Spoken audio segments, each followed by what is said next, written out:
Good morning to everyone. Today let's discuss about the age of Chaucer. The age of Chaucer.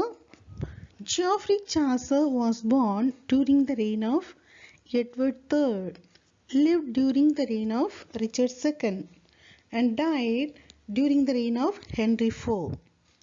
His life covers a period of glaring social contrast and rapid political change. During Edward's reign, Edward marked the highest development of medieval civilization. It was the midsummer English chivalry and the spirit the court known for romantic idealism. During Chaucer's period, the king and his nobility led a very gay and debonair life. Trade expanded and the wealth of commercial classes increased. But the masses of people were in deplorable miseries due to awful epidemic disease, that is Black Death, famine, increased number of vagrants and thieves, tyrannous law to regulate labor, and heavy burden of taxation. Then there is also political troubles grew rapidly, and there is a conflict between king and the subject. So this age is known for corruption of church. The spiritual zeal and energy was very little, so that clergy lived a godless and worldly way.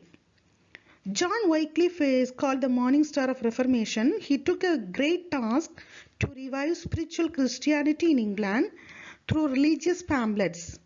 He also produced a complete English version of Bible in 1380. The life of Chaucer.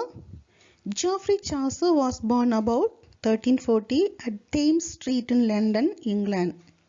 His family descended from an affluent family who earned their earnings in the London wine trade. At the age of 17, he served as page to the wife of John of God, that is Duke of Clarence. In 1359, the teenage Chaucer went off to fight in the 100 Years' War in France, and at Rethel he was captured for a ransom. Then he was taken as a prisoner and soon ransomed, returned back to England. In 1366, he married Philippia Roet, the daughter of Sir Pen Roet, and the marriage conveniently helped further Chaucer's career in the English court. Then during his old age, he received the royal grand pension from Henry IV, and in 1399 he took a long lease of a house at Westminster and spent the rest of his life there. He died in 1400, and he was the first poet to be buried in Westminster Abbey, that is the Poets' Corner.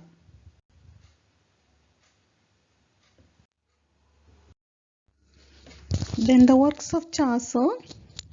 His literary works have been divided into three parts. They are French, Italy, and English period. First one is the French period. In this French period, he has written a Roman de la Rose and the Book of the Duchess. Then in Italy period, The House of Fame. It is an autobiographical work. Then Troilus and Cresside. It is based on Boccaccio's Filstrato. And the last one, The Legend of Good Women. Then the third period, this is the last period. In this period, he has written the Canterbury Tales. It is considered as the most famous and most characteristic work of Chaucer. Then we shall go through the Canterbury Tales. The Canterbury Tales is a collection of 24 tales that runs over 17,000 lines. It is written in Middle English. That is between 1387 and 14,000. The collection of stories is a pilgrimage to the shrine of Thomas Becket in Canterbury, it is Kent. The 30 pilgrims who undertake the journey gather at the Tabard in Southwark across the Thames from London. There is a yearly occurrence, and Chaucer is among the people preparing for the journey. The host of the inn, that is Harry Bailey, he is the host of the inn. He suggests that they all take turns telling a tale as they travel.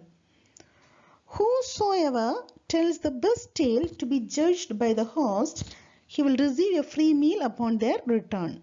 It's possible that Chaucer never finished the work since the prologue lists the people who made the journey but did not tell a tale.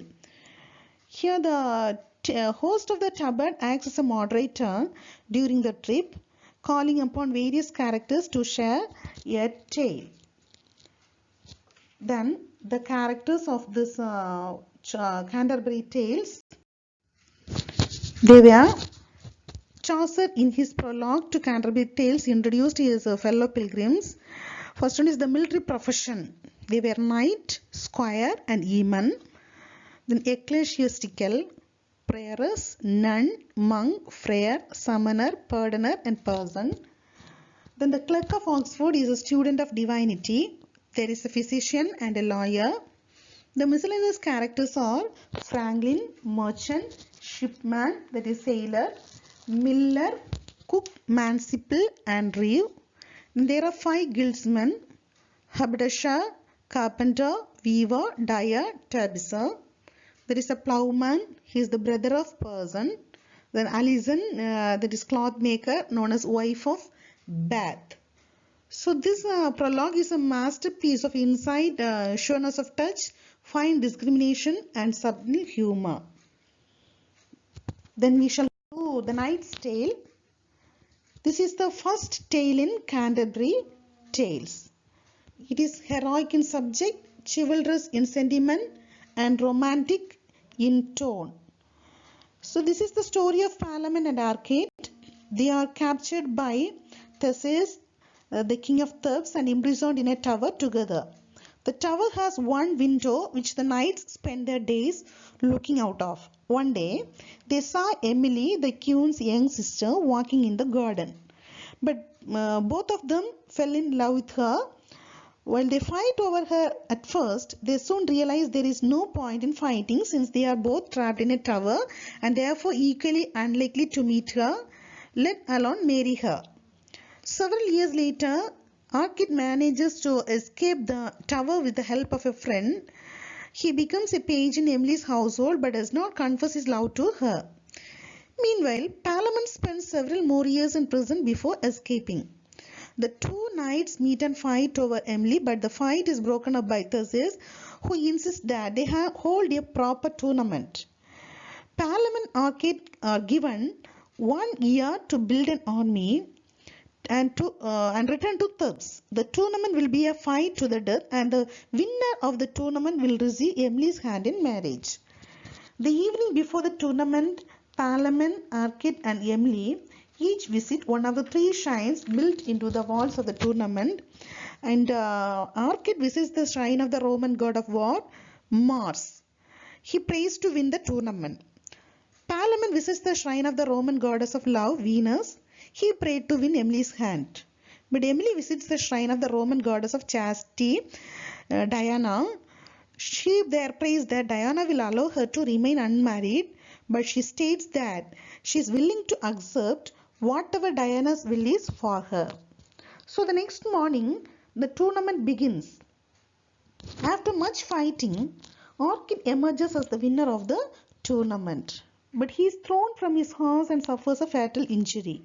On his deathbed, he announces that his wish for Palamon is to marry Emily. So from this, the main theme of this tale is known that life itself is unstable.